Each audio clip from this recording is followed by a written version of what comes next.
When 28-year-old Jasmine Carter approached Table 7 at the Golden Oak restaurant that busy Friday evening in Atlanta, she had no idea she was about to change the life of one of America's most powerful men.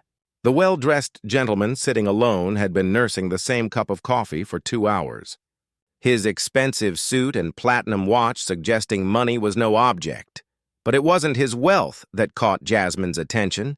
It was the stack of legal documents spread across the white tablecloth, and the way his hands trembled as he held a gold pen above the signature line. She could see the tension in his shoulders, the conflict written across his face.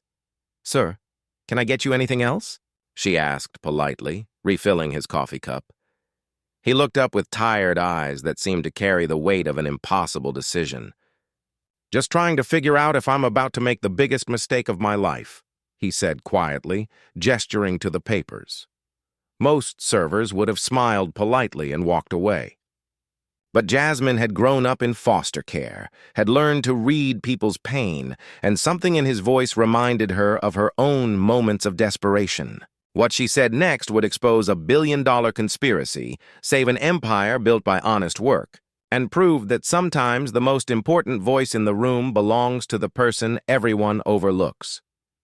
David Wellington III was not supposed to be sitting alone in a restaurant at 9 p.m. on a Friday, agonizing over documents that could destroy everything his grandfather had built. As the CEO of Wellington Industries, a manufacturing company that employed 15,000 people across the Southeast, he was used to making million-dollar decisions with confidence. But tonight was different. The papers before him represented a buyout offer from Meridian Corp, a massive conglomerate known for acquiring family businesses and stripping them for parts.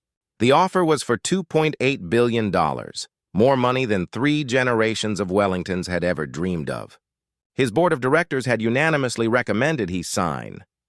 "You'd be crazy not to take this deal," his CFO Richard had said that afternoon. "Meridian's offering 30% above market value. You could retire tomorrow and never worry about money again." What the board didn't know was that David had spent the last 3 weeks secretly investigating Meridian Corp. What he'd discovered kept him awake at night. Within 6 months of every acquisition, Meridian would close the original facilities, lay off longtime employees, and move operations overseas. The Wellington Industries factory in Birmingham that had employed the same families for 3 generations would become an empty shell. Jasmine had been watching him from across the restaurant. In her 4 years at the Golden Oak, she'd served countless business executives, but she'd never seen someone look so tormented by what should have been good news. She recognized that look. It was the same expression she'd seen in the mirror 15 years ago when she'd aged out of foster care and had to choose between taking a loan from a predatory lender or sleeping on the streets. "Forgive me for asking," Jasmine said as she set down a fresh napkin. "But you look like someone trying to choose between what's easy and what's right." David looked up, surprised by her directness. Most people in his world spoke in careful corporate language, never addressing the human element of business decisions. "How did you know?" "Because I've been there," she replied simply. "Different situation, same feeling. Mind if I ask what's got you so torn up?" Something about her genuine concern made David want to talk. "I'm about to sell my family's company. Everyone's telling me it's the smart move financially, but I know what happens to the employees afterward. 15,000 people are going to lose their jobs, and entire communities are going to be devastated." Jasmine glanced at the Meridian Corp letterhead on the documents. She'd heard that name before, but couldn't remember where. "What's your gut telling you?" "That I should walk away from the deal. But I'd be walking away from almost $3 billion. David rubbed his temples. "My board thinks I'm being sentimental." "Maybe," Jasmine said carefully. "But business built on the backs of working families ought to consider those families when making big decisions." She paused, something nagging at her memory. "Meridian Corp? I know I've heard that name recently." Jasmine excused herself and went to the staff break room, pulling out her phone to search for Meridian Corp. What she found made her stomach turn. Article after article detailed the company's pattern of acquisition and destruction.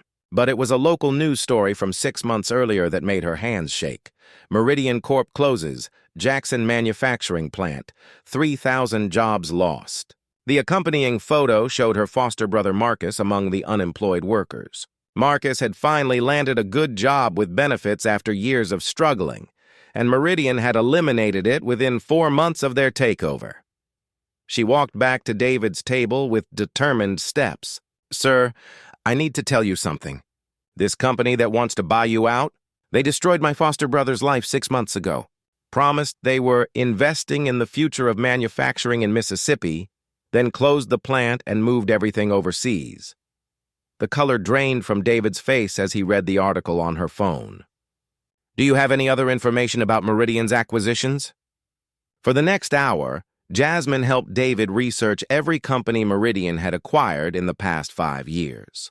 The pattern was always the same: big promises, massive layoffs within months, facilities closed, communities devastated. They found 14 different companies, all with the same story. "They're not buying businesses," David said grimly. "They're buying market share and eliminating competition. Wellington Industries holds patents on 3 manufacturing processes that our competitors have been trying to replicate for years." As if on cue, David's phone rang. His CFO's name appeared on the screen.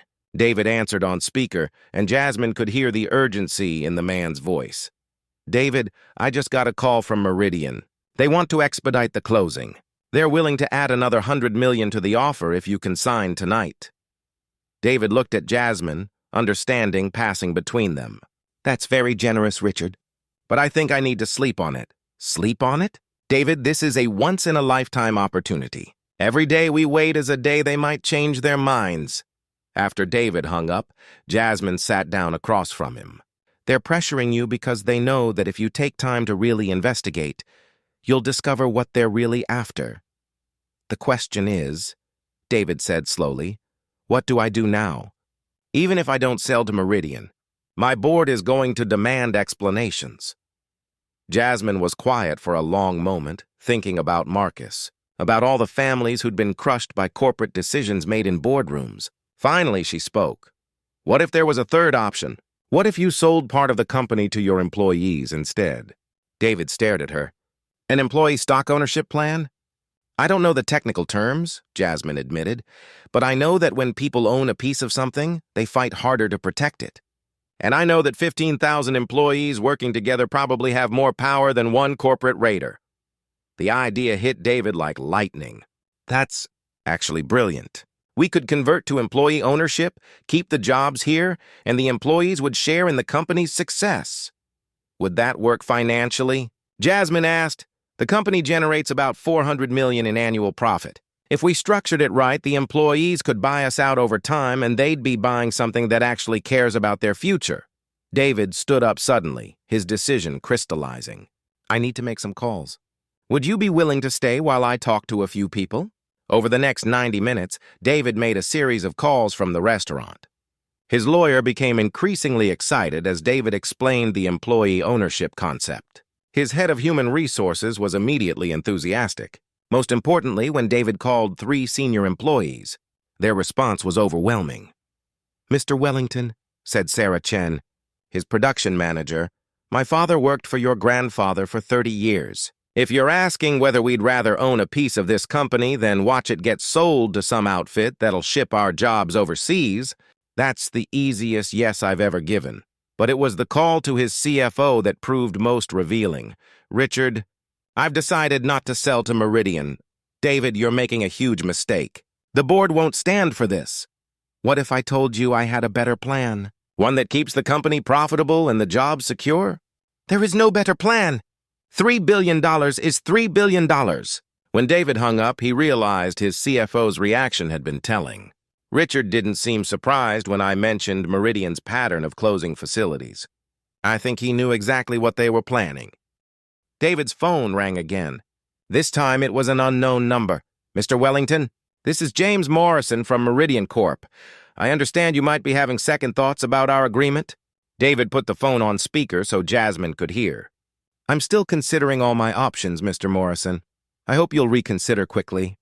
Markets can be volatile.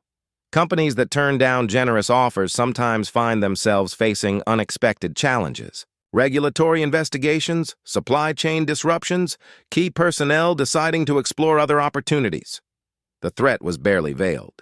David felt his anger rising, but Jasmine mouthed, "Record this." David quickly activated his phone's recording function. "Are you threatening my company, Mr. Morrison?" "Of course not. I'm simply observing that businesses operate in complex environments. But companies with strong partners like Meridian tend to weather storms more successfully."